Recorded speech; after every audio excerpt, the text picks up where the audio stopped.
தொட்டது யாரா ஸ்ட்ராங்கா அடியா ஸ்ட்ராங்கா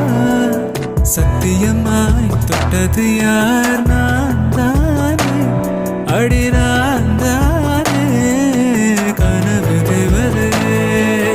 நிலவு நீதானே உன் நிழலும் நான் தானே கனவு தேவதே நிலவு நீதானே உன் நிழலும் நான் தானே பூக்களை செடி கொடியும் பொருள் என்று நினைத்திருந்தேன் பூவை உன்னை